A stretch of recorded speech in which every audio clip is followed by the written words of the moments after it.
तुझ्याशिवाय कुणाला सांगणार?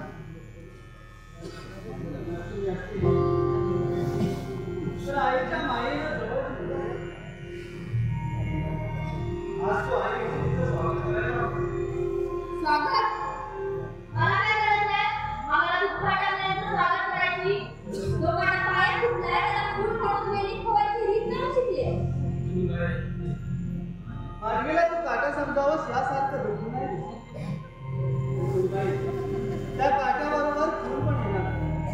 त्या फुलासाठी सहन कर थोडा वेळ काट्याचा फुला बाबूंच्या बेकर आपली भांडण काढू.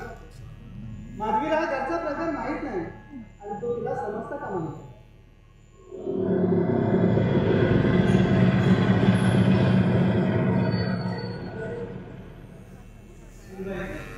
तुला ओळखला तुला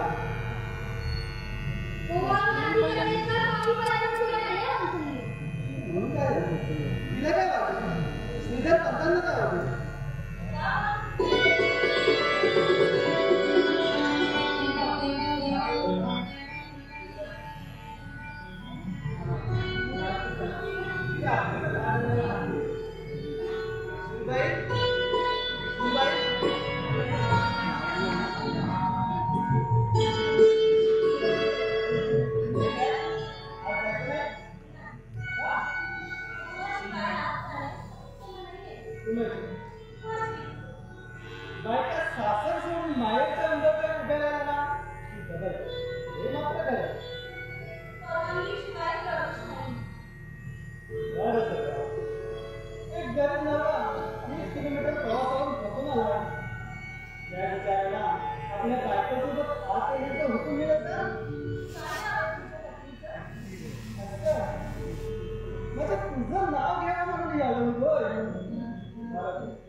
याने हुंडा नाही घेतला, मानापणाचा हट्ट नाही धरला, मग मला काही करायला नको होतं का? म्हणून दिलीच कुठं?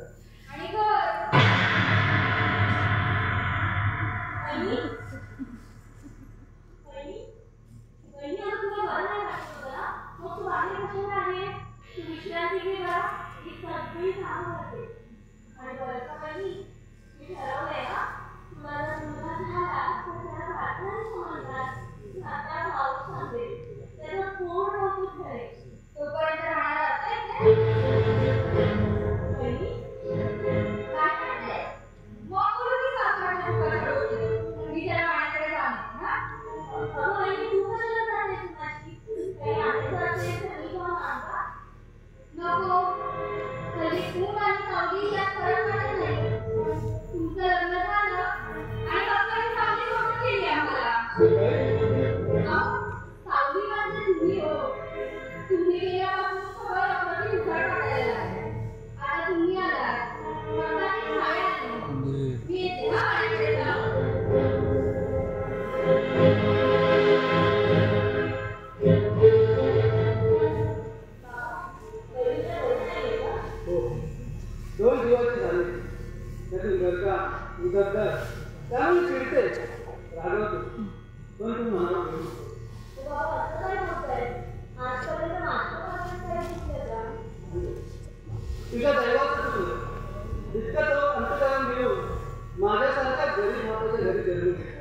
बघा तुम्ही मी छान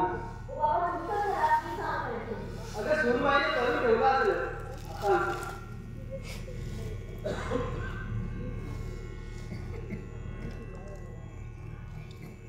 माये पाव मिटायला ती नवरा आणि सासरची माणसं यांना बायका विसरून जातात तसे तीन तास झाले मला विसरून गेले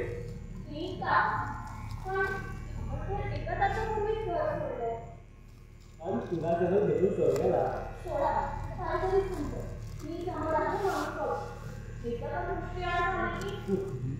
एकदम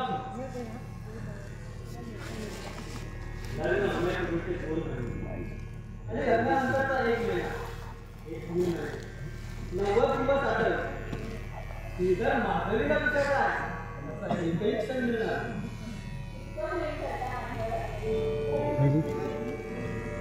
आणि आजपासून 4 वर्षाचा अनुभव येतोय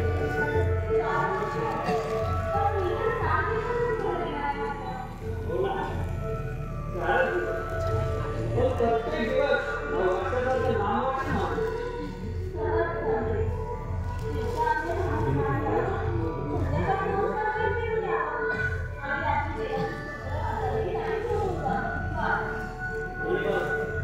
उपाशी होती 2 लागले होते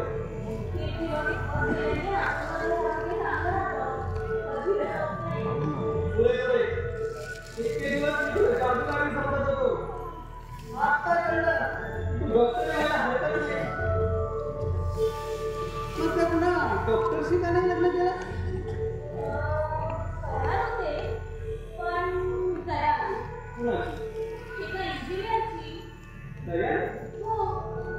म्हणजे तुझं माझ्या कळलं होतं यावं काय तुला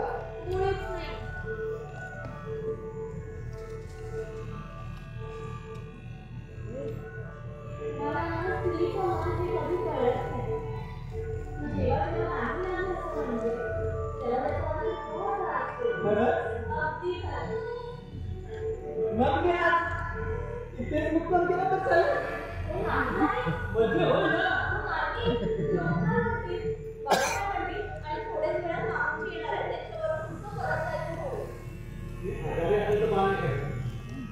रात्री जेवण झालं ना की माझं पोटात दुखायला सुरुवात होती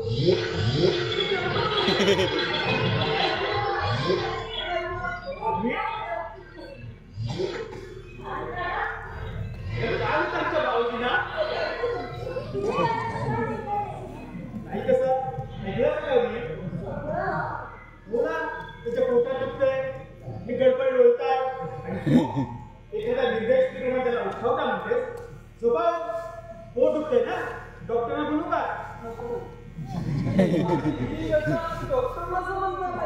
इतक्या तरुण वयात निराश होऊन कसं चालेल आमच्या मागणीला ना काही अक्कलच नाही तुला दिसत काय करायचे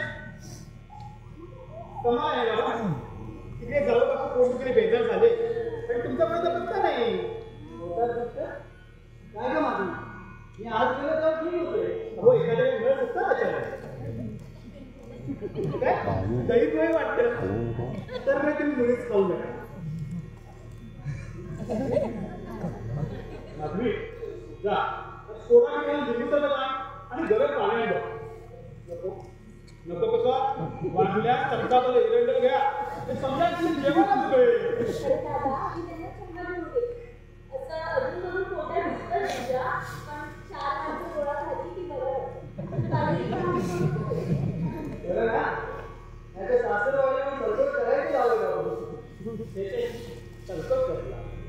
तुमच्यासारखी माहिती मारत असतो ना मी जरा आपल्याकडे या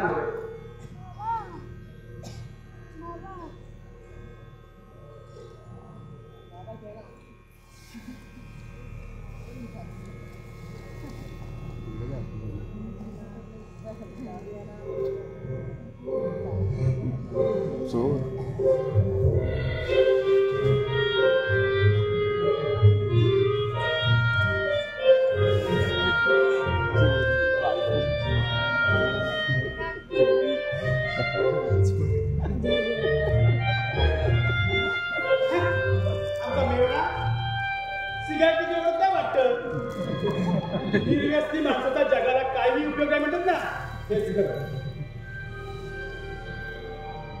बघा तुला काय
अस्सल इंग्लिश ब्रँडी विस्की वगैरे फक्त भांडायची सोय व्हायला.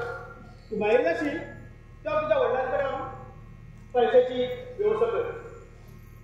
शक्य नाही. आधी हुंडाला फसलेत ते. हुंडाला मोठं काम केलं नाही. तुम्ही एक काम करा ना. अनायसे माधवी वंशी इथे आल्याच आहेत. त्यांच्याशी गोड गोड बोलून त्यांना भुरळ पाडा आणि त्यांच्या सासऱ्यांकडे वशिला लावा आणि घ्या 5 लाख रुपये भांडवल. वंशांनी मनावर घेतलं तर नक्की देतील. तिला कशाला बिचारायला त्रास. अहो पण प्रयत्न करून पाहायला काय हरकत आहे.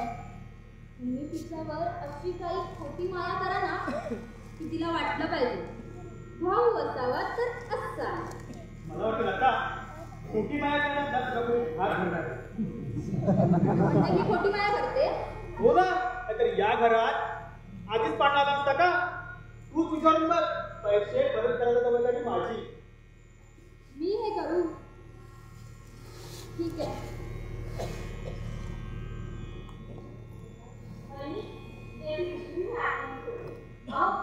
तुम्हाला काय करायचं. तुम्ही माझे कशी आहात. अहो खरं मी मनापासून बोलते. या बसा तुम्ही. बसा हो. माहेरी आहात तोवर राणीसारखं बसून खायचं. पुन्हा सासरी गेल्यावर आहे सासूरवास.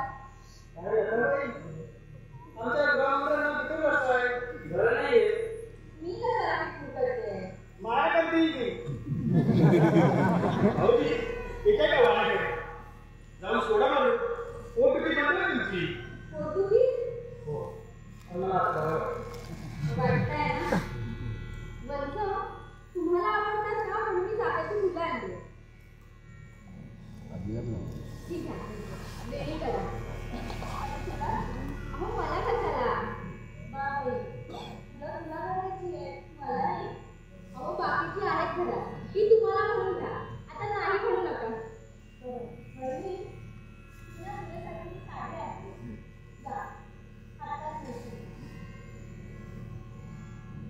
आणि मी काय जाऊन कोण होते कोण करू येतो. ती आमची बिझनेस लँग्वेज आहे.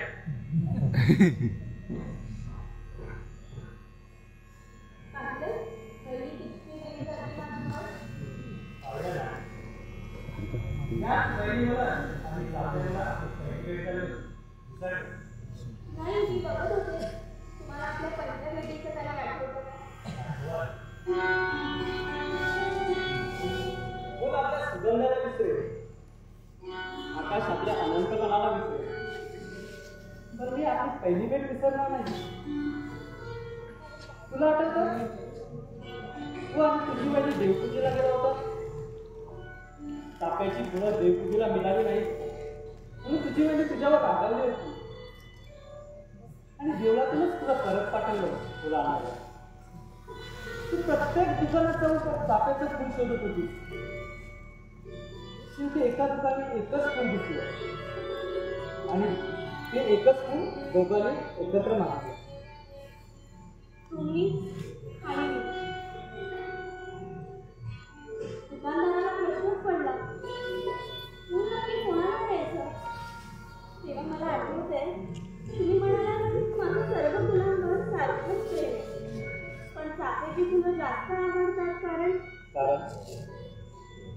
चाफ्याच्या फुलामध्ये गंध असूनही त्याला शिवत नाही. भ्रमराचा स्पर्श न झालेलं फूल म्हणून मला तापावं. पण आज मी त्याच्यावरचा हट्ट करतो, कारण ते तुम्हाला पूजेला हवं. आणि त्यानंतर मी एकुलता एक फूल घेऊन गेले. आणि हे एकुलता एक रत्न मला मिळालं.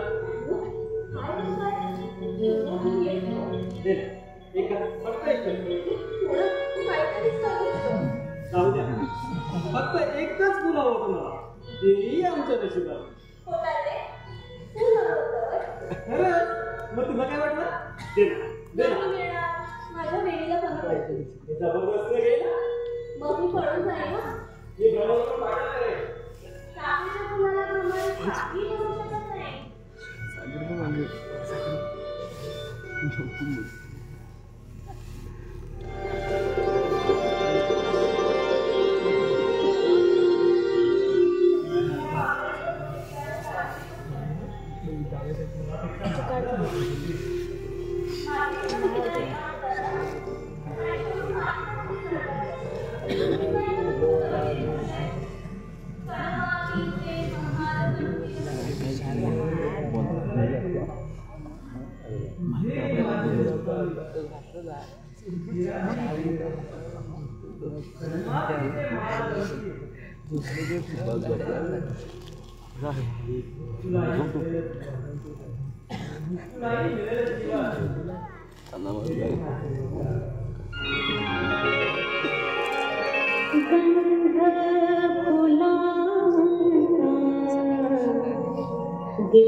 तुझी पावलं पकडत आणि तू कुणाला अर्थ करणार नाही ठरवलंय? माझ्या युगायुगाच्या प्रेयसीला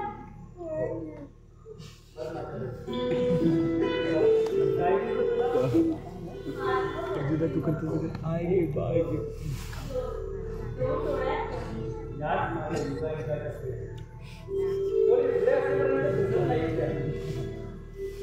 पण एकदा डोळे बंद केले, मिटलेल्या पापण्यांचा पडदा बाजूला करून त्या माझ्या समोर उभ्या राहतात, माझ्याशी हिरपूस करतात, मागल्या जन्मीच्या आठवणी सांगतात, पुढील जन्माचे संकेत ठरवतात.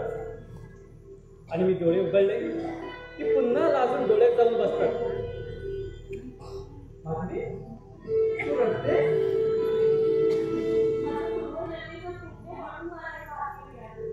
अगं हे मी म्हणायला हवं, तू का म्हणते?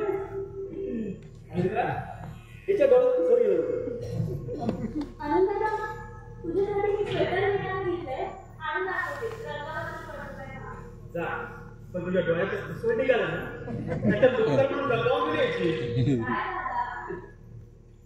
काय भाऊजी सिगारेट नाही निवड. हल्ली काय चाललंय? हल्ली मी एका धंद्यात शिरायचं ठरवलं. तुमच्या केपेला ना की दिसेलच कोणता ना तो बघ सांगेल.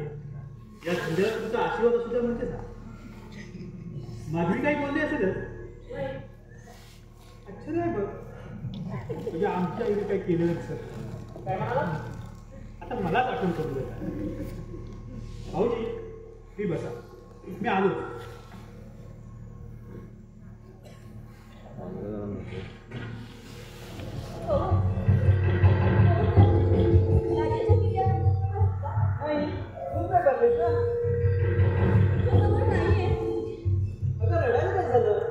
नसलं केलं तर खूप तोंड टाकू. तुम्हाला कसं सांगू मी. त्या किल्ल्यांच्या जुडक्यात तिजोरीच्या चाव्या होत्या. तिजोरीच्या चाव्या तुझ्याकडे कशा आल्या? परवाच मामांजी म्हणाले गृहलक्ष्मी आहे घरातल्या सर्व किल्ल्या तूच सांभाळत जा.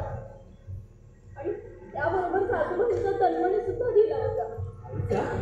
हो आणि बजावून सांगितलं ह्या वंश परंपरेचा दागिना आहे. आणि आता मामांजी आले आणि त्यांना कळलं तर त्यांच्या रागवण्यापेक्षा त्या किल्ल्या दुसऱ्या कोणाच्या हाती पडत का म्हणे. हो आता काय होईल. हो मी असं करतो आताच गाडीवरून जातो आणि किल्ल्या परत घेऊन येतो. तुम्ही जाणार? दुसरा उपायच नाही. वाऱ्याच्या वेगाने जातो आणि परत येतो. अगदी केअर. एका तासात 1000 किल्ल्याने दागिना.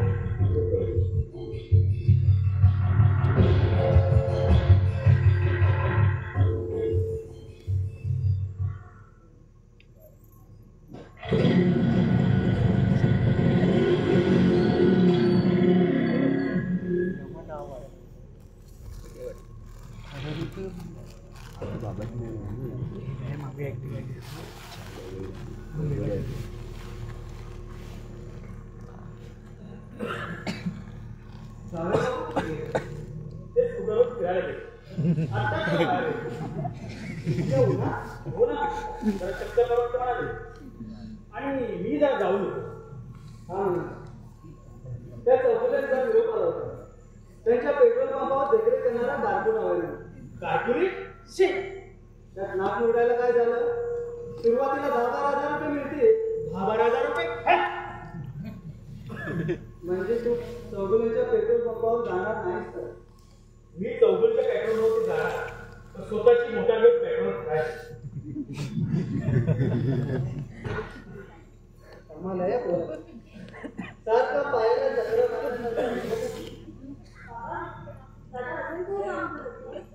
स्वप्न रंग होतं. म्हणजे तुमच्या नोकरीवर आणि पेन्शनवर चाललंय सगळं. या गोष्टी बोलू सांगतात. तू सांग तू सुखी आहेस ना तुझ्या संसारात? अगदी पूर्णपणे. श्रीधरचं प्रेम जर घेतलं कुणाला हेवा वाटेल असं प्रेम करतात मी तुझ्यावर. असं प्रेम तुझ्या आईवर करू शकतो ना. कोणत्याही सुखाच्या वेळी आठवण येते तुझ्या आई. जन्मभर तिला कोणतंच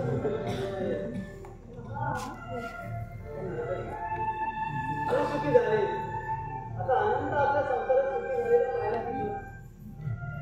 मुंबईचं माहीत करून मी इथं सासरी आल्यापासून सारे अक्षर भावून टाकावे लागले. कोण म्हणतं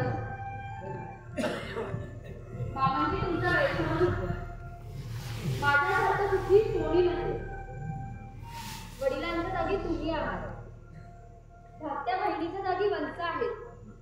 सख्खा भाऊ नाही पण भावाच्या ठिकाणी श्रीधरपंत आहेत.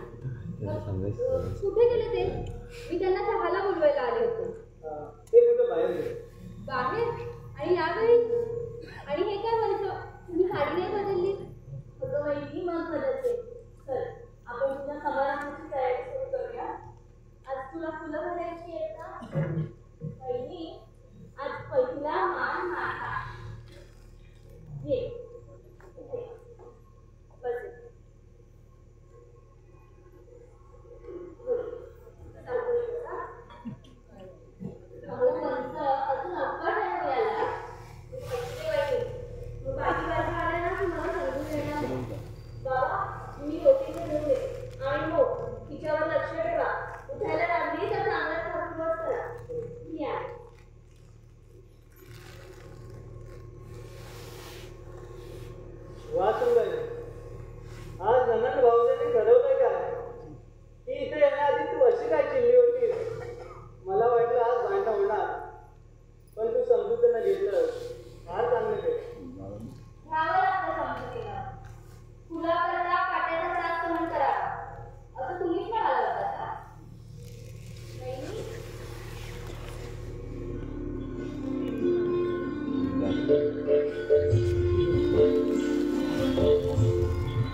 पण कंस एवढीच काढले. अरे तू कशाला होते मी बघतो चालू दे तुम्ही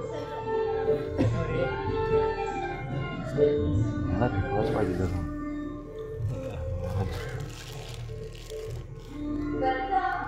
तुम्हाला आवडते ना मुलगी आज दाखवली करायला. तुमच्या मामाजींना आवडते ना यांना सगळं आवडते. खायला आपली विशेष आवड निवड नाही. असं मग तुम्हाला काहीच त्रास नाहीये.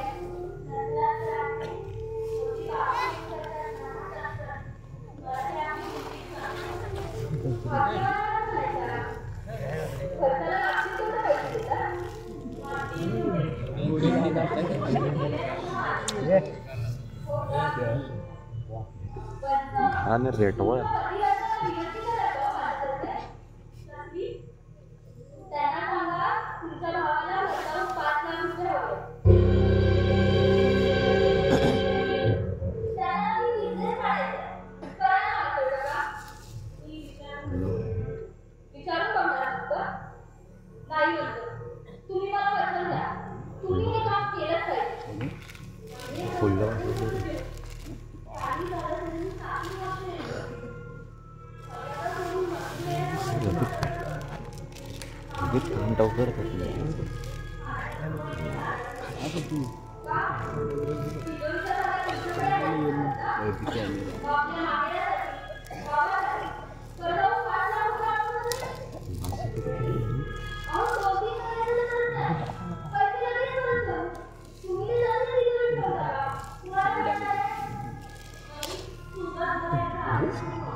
आधी एवढं नाही.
मुलगा जगला असता तर तू त्याला भाग समजला असता.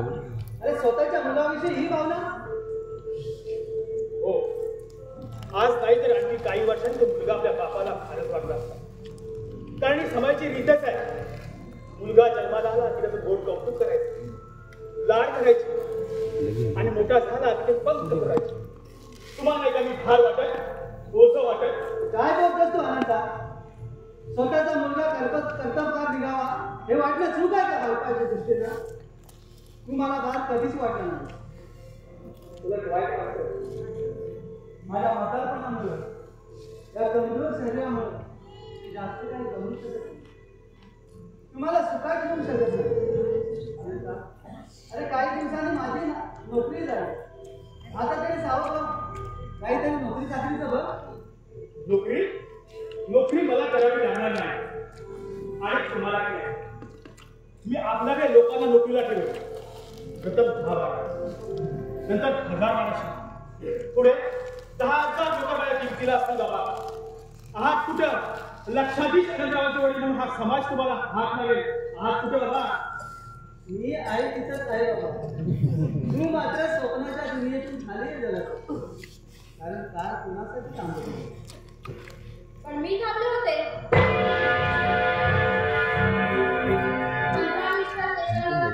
तुमचा कुणाचाही शब्द नाही. मी म्हटलं होतं पण तो गेला नाही. तो जाणार नाही समजलं असतं तर मी पाहतो. तुम्ही कसं काय लागला माझी? मी येताना रिकामा हाताने आले ना. माझ्यासोबत तुमचा नातू असता, घराण्याचा बाळच असता, तर आपण खानदानाला नसतं स्टेशनवर. शांत रागवू नको. तू अपुऱ्या दिवसाची बाळंती झाली तर तुझं काय होतं? मी कबूल करतो. मी आनंदावर विसरून राहिले तर माझी चूक नाही. पुरं झालं तुमचा मान ठेवला. गेले 4 वर्ष बघते मी. माझ्यासाठी माझी माणसं असत्या तर ही तू घडली असती का? मग मुलगी आणि सूर्य करत कसं राहिला असता? वंश माहेरी आल्या त्यावेळी मी त्यांचं स्वागत करावं म्हणून किती त्रास केला तुम्ही. आता कुठे तोंड लपवून बसले? तर माधवी कोणत्या तोंडाने स्वागत करणार? आपलं पांढरं कपाळ घेऊन. स्त्रीचा सर्वनाश झाला तरी चालतो, पण तिच्या कपाळीचं डिजभर कुंकू कायम असलं पाहिजे. त्या आधारावरच तिला हा भवसागर पार करता येईल. नाहीतर निराधार म्हणून असंच राहावं लागतं पागळ्या माणसासारखं. यापुढे कुंकवामुळे निराधार होण्याची भीती सोडा. हा शोध जाऊन साऱ्या स्त्रीजातीवरती उपकार केले. ह्या कसल्या बाटल्या? हाच मला नवा छंदा, नवं भाग्य. म्हणजे हे 3 प्रकारचं कुंकू आहे. निळ कुंकू कुमारिकांसाठी, हे लाल कुंकू सौभाग्यवतींसाठी आणि हे जांभळं विद्वांसाठी कुंकू. मुलांसाठी कुंकू? हो, विद्वांसाठी कुंकू. आपल्याकडे विधवा कुंकू लावत नाही. या धंद्याला केवढं मोठं नुकसान होत आहे कल्पना नाही. विधवा म्हणजे नवरा नसलेली हो. आणि कुमारिका नवरा नसलेली. बरं मग? तो कुमारिका कुंकू लावू शकते तर विधवेला कुंकू का लावू नये? म्हणून मी 3 प्रकारचं कुंकू काढले. बाबा आता लतापती आहे तर लाखोपती होईल. कुंकूचा धंद्यावर लाखोपती? तुम्हाला वेळ तर लागला नाहीये ना? आणि तो दारूचा धंदा काढणार होता त्याचं काय झालं? माधवीच्या नवऱ्याकडून भांडवल काढायचं ठरवलं तर त्याचं विचार तसंच झालं.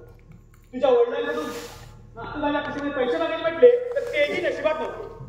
ज्या माणसांना उठवण्याचा प्रयत्न करतोय ना ती माणसंच अवमतात कुंभोच्या खेळासाठी. देव आयुष्याचा काळ मिळतो समजतच नाही. त्या देवाचं काही सांगू नका. मला कळत नाहीये तुम्हाला 5 लाख रुपये भांडवल मिळाल्यावर वंशांच्या नवऱ्याचा ऍक्सिडेंट झाला असता तर काही बिघडलं असतं का? आपलं दैव सुधारलं असतं आणि वंशांच्या बिघडलेल्या दुर्दैवात काही फरक पडला नसता.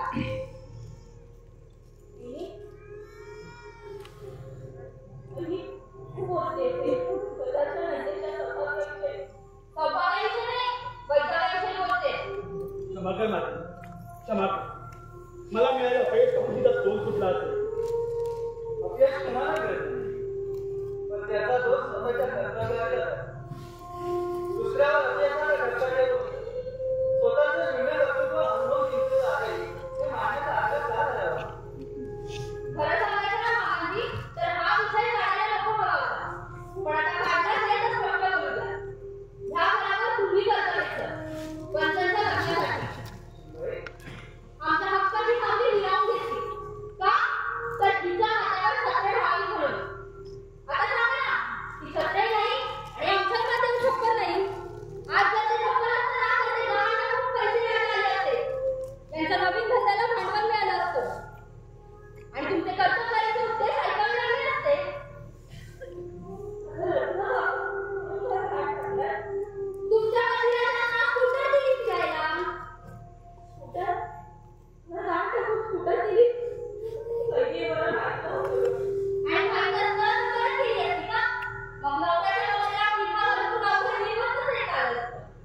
अगं पण ती सासरी जाऊन करणार काय आहे? इथं रडत बसायचं ते तिथं. माझ्या बाबा तर स्पष्ट म्हणाले, तरुण मुलीला अशा वयात घरात ठेवून घेऊ नये. दुसऱ्या कोणाचा तरी हात पकडून पळून जाण्यापेक्षा चक्क पुन्हा लग्न करा.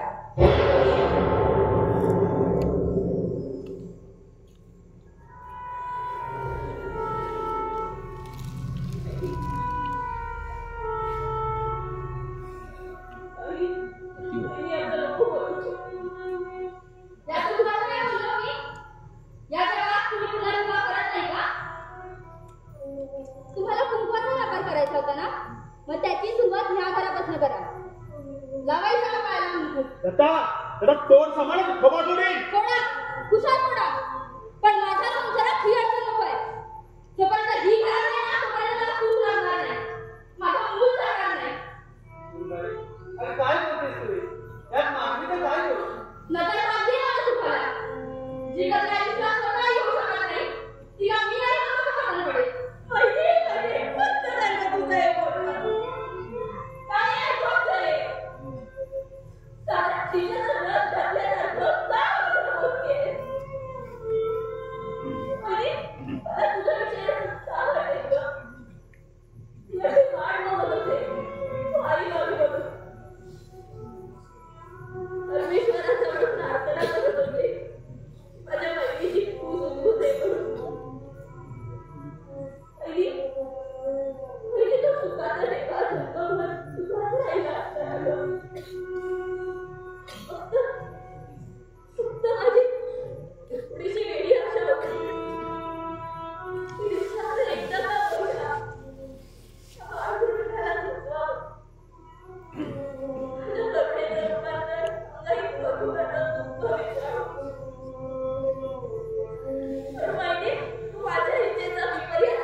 आतू काय पानं गळल्यामुळे त्याच्यापासून सावली मिळत नाही.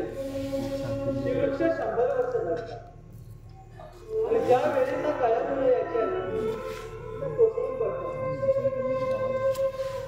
कुणाला कल्पना होती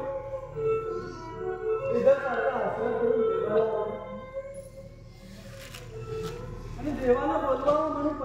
ह्याच्यात आपण बसलोय तर त्या देवाचं आमच्याकडे लक्षही जाऊ नये.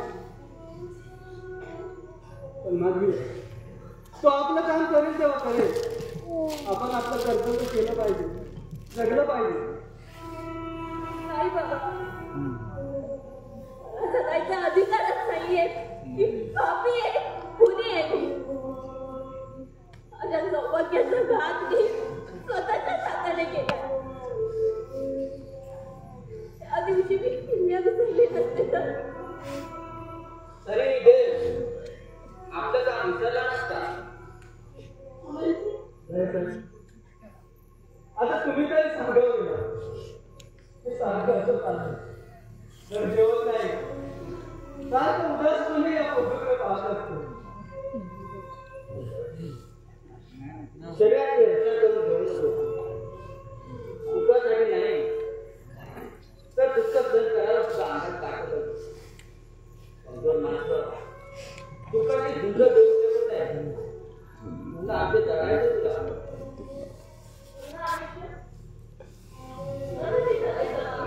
दुसऱ्यासाठी जगलं पाहिजे. हो, दुसऱ्यासाठी. 8 दिवसापूर्वी तुला मी सविस्तर पत्र काढवलं होतं.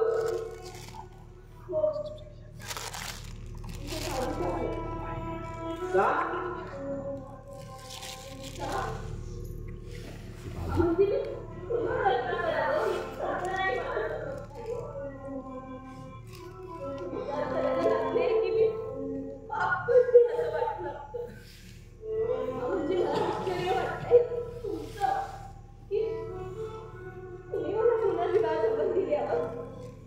मी विचार करून लिहिलं होतं. माझ्या पत्राचा विचार कर. भास्करराव, हे तुला पत्र चांगलं दिसत नाही वाटतं. मी पत्र विचारलं होतं तुझ्याकडे स्थळ नको का म्हणून. मला प्रश्न नाही, तुम्हीच विचार करा. तिने दुःखाच्या शिदोरीवर किती दिवस जगायचं सवय झाली. तिला दुःखाचा सुद्धा कंटाळा आहे तर तो सुद्धा त्रास द्यायचा नाही तिला.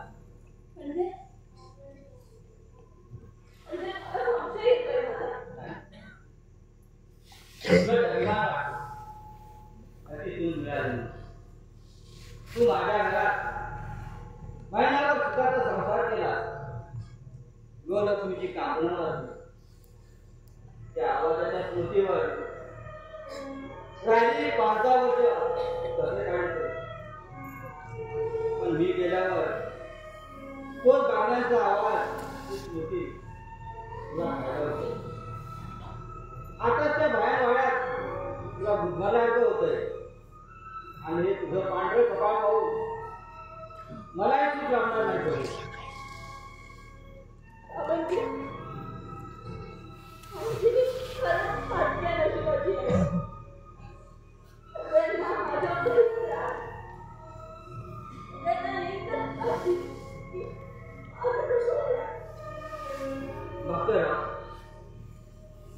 आधी तो फोटो काढा.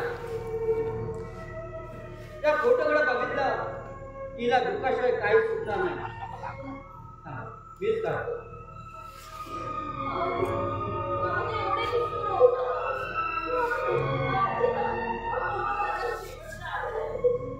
या फोटोवर माझा एक काय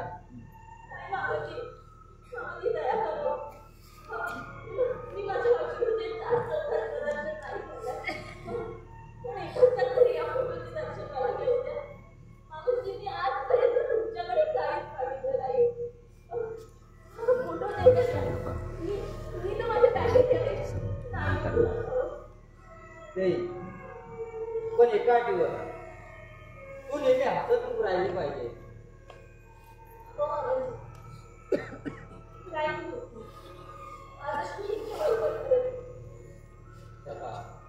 असंच फिरायला का चल तयारी कर.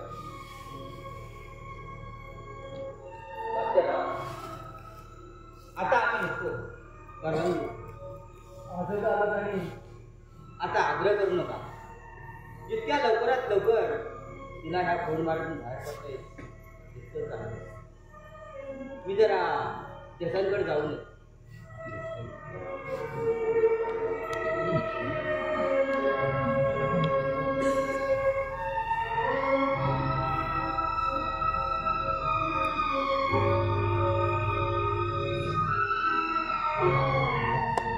भास्करराव परांजपे इथेच राहतात ना? हो. कोण? भास्करराव आपल्याला ओळखलं होते. मी doctor Ram, press reporter. Patwardhan मुंबईचे ना? हो. हो ना?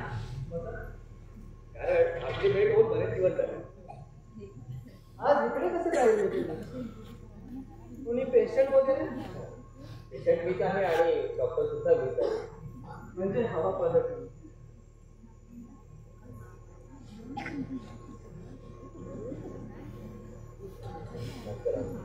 आता आपल्याला जास्त कमरपाठ ठेवत नाही. मी माझं स्वतःचं लग्न ठरवायला लागलो. वा, छान आहे. आनंद. 1 वर्षापूर्वी तुम्ही तुमच्या मुलीला दाखवायला लागले. मला आणि आईला मुलगी पसंत होती, पण तुमच्या वडिलांनी मुलगी नापसंत केली. मुलगा कमी म्हणून. खरं आहे. पण त्याला घरी तुम्ही दाखवा केले. तुमच्या वडिलांचं निधन झालं? हो.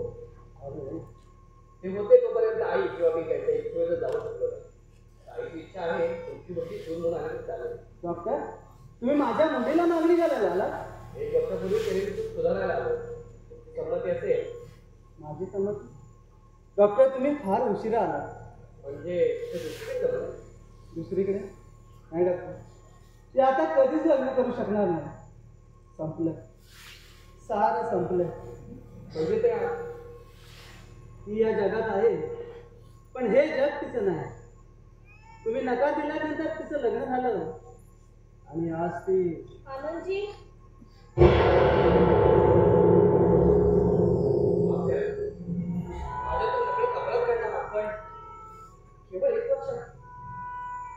दैवाचे खेळ आहे.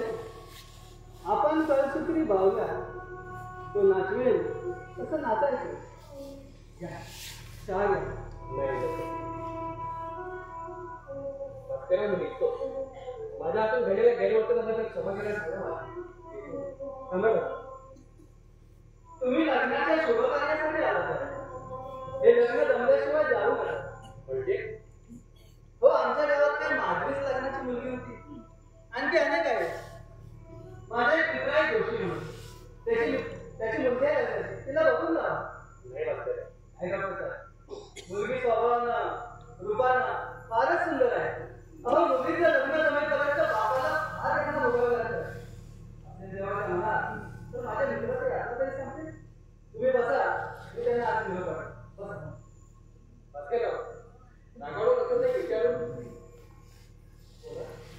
मी तुमच्या विभागांशी पुनर्विवाह करायला तयार आहे.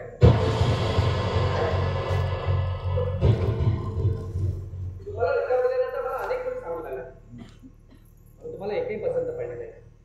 भावी वधूच्या दृष्टीनं पाहिलं तर फक्त तुमच्या मुलीकडे माधवी नाही पसंत होतो. दुर्दैवाचा होकार याचा मला उशीर झाला. तुमची आणि माधवीची संमती असेल तर मी माझा काय लिहिणं तयार आहे. बाबा, त्यांना सांगा मी हा काय विचारायला तयार आहे.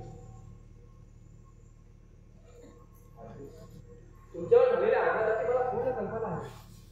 पण असं दुःखात आयुष्य कंटाळत काय अर्थ आहे? हे दुःख माझं मालकीच आहे डॉक्टर. मी सहानुभूती दाखवणार त्याबद्दल तुमचे आभार. मी माझ्या पतीशी प्रतारणा करू शकत नाही. ही प्रतारणा नव्हे, तडजोड आहे. अपयशावर हात मिळवला आहे. नाही डॉक्टर, तू बोलून माझी पूजा उद्ध्वस्त करू नका.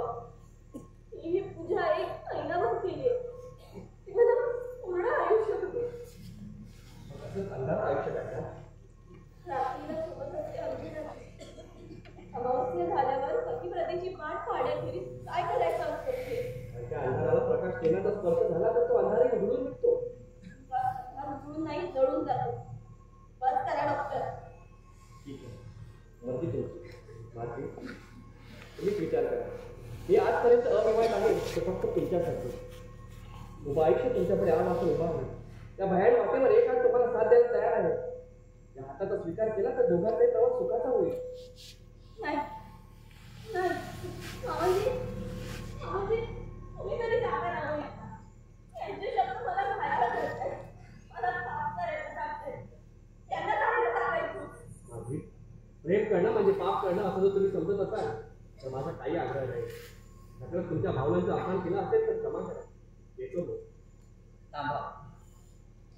म्हाताऱ्यापेक्षा तरुण रक्त गरम असतं हे खरं. पण डॉक्टरांना कोणत्याही परिस्थितीत शांत्याने स्वयं सोडता उपयोग नाही.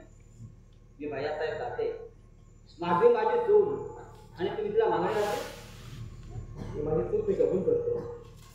चूक समजण्यात का दुसरा मोठेपणा नाही, तुमचा मोठेपणा कळला. हा तुमचा आहे तुमचा मोठेपणा, आम्हाला पसंत आहे तुमचं मोठेपणा. मी समजलं नाही आपल्या बोलण्याचा अर्थ. मी तुमचं आणि तुमच्या घराचं नाव ऐकून आहे. मी तुमचं सगळं बोलणं ऐकलं.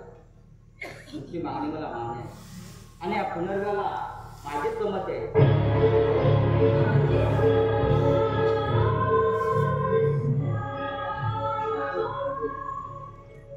तू बापाला बाबा म्हणते आणि मला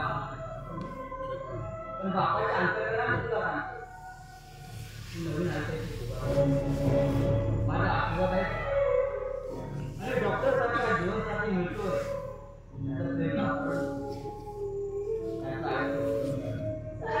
आणि जगाची पर्वा करू नको. मी तुझं काय नाही जाणणार आहे.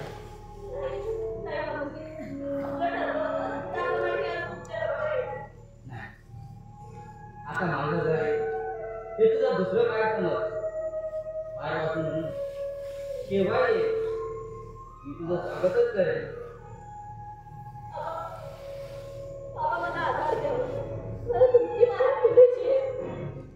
भैयासाहेबांचं बोलणं कसलं